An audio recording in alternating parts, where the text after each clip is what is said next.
बोले दशम श्रेणी आलोक विषय में आवश्यक होता उपकरण गुड़िक आज आम चिन्ह तुम्हें भल भाव लक्ष्य रख ये जो आम दैनंदिन जीवन में जो दर्पण टी व्यवहार कर दर्पण को आम समतल दर्पण बोली कहू। ये दर्पणर प्रॉपर्टीज जो अच्छी क्लास 10th आम से दर्पण प्रॉपर्टीज को आम आउ था भल भाव प्राक्टिकल करवा और ये दर्पण प्रॉपर्टीज विषय में जाना। ये जो लेंस टी अच्छे आम वर्तुलाकार लेंस आम कही था एवं यहाँ को आम कौन कही ना आयतकार काच स्लाब आम कही कौन कही आयतकार काच स्लाब आम कही एवं ये जहाँ मध्य आलोक प्रवाहित हो पार आम लेंस कहवा और जहाँ मध्य आलोक प्रवाहित हो पार ना ताको आम दर्पण कहवा। देख से आम आलोक ये पकेवा द्वारा देख आ मध्य आलोक प्रवाहित हो पारूना और देख ये रिफ्लेक्शन हो रिफ्लेक्शन होगा द्वारा ये आमर कौन हो प्रतिफलित हो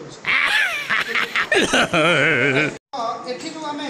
लेंस टी व्यवहार कर साधारणतः आर मझी पर्सेंट गला भी देख आर भितर आड़ को कौन ना खालुआ अच्छी तेणु यही पृष्ठटा को आम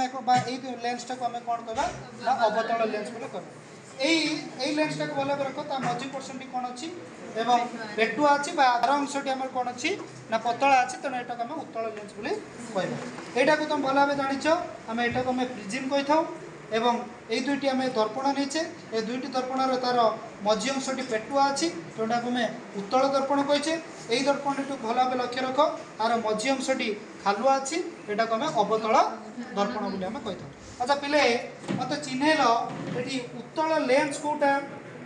उत्तल लेंस वेरी गुड यहाँ कौन उत्तल लेंस एटी एक प्रकार लेंस रखी यहाँ को आम अवतल लेंस कही था एवं ए दुईटी आम कौन कही था पेटे अच्छे उत्तल लेंस साधारणतः